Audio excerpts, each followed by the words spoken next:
Je m'appelle Yves, on est ici à l'Escargotier, dans le Marais Vernier.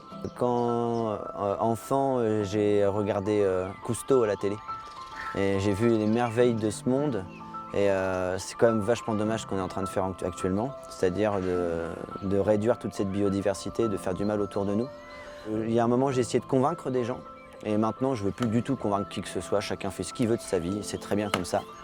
Mais tous ceux qui ont envie d'apprendre des techniques qui vont pouvoir aggrader notre environnement et faire du bien à l'humain, ils sont les bienvenus.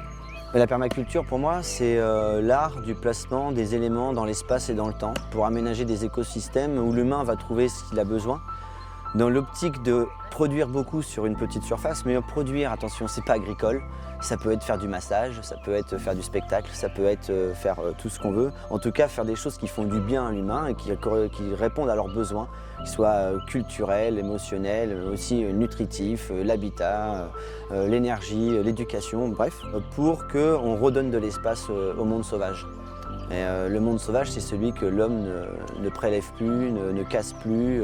Et voilà, et j'espère qu'il y aura des loups bientôt, pas loin de chez nous. La journée de stage, le matin, on a fait une partie théorique sur comprendre qu'est-ce que le champignon. Alors le champignon, ça profite parce qu'on a parlé que des champignons qui poussent sur du bois.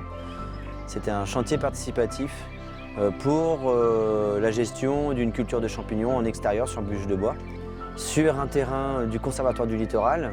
Alors c'est un terrain très spécifique puisque c'est une zone humide, une zone sensible avec une biodiversité très particulière. Et c'est propice à la culture des champignons tout de même parce que c'est humide. Donc c'est exporter une méthode, une façon de gérer du bois. Disons que quelqu'un qui va faire du bois de chauffage peut très bien en même temps créer une production de champignons. Et donc du coup, voilà, on fait d'une pierre deux coups, quoi. Vous avez du chêne chez vous, vous pouvez faire des shiitake. Vous avez du saule ou du peuplier, vous pouvez faire de la pleurote. Pour parler des champignons les plus communs et faciles à faire. Après, il y en a certainement d'autres qui sont très faciles qu'on ne fait pas encore parce que c'est pas dans notre culture, c'est pas dans nos... Mais il y a des champignons médicinaux aussi, donc ça peut peut-être inviter des gens à réfléchir à ça, à se dire je peux peut-être me soigner avec certains types de champignons, du meitake ou les têtes de lion, ainsi de suite. Et on peut le produire chez soi, quoi. La finalité, c'est surtout de rassurer les gens qu'ils peuvent trouver des solutions pour produire des choses intéressantes chez eux.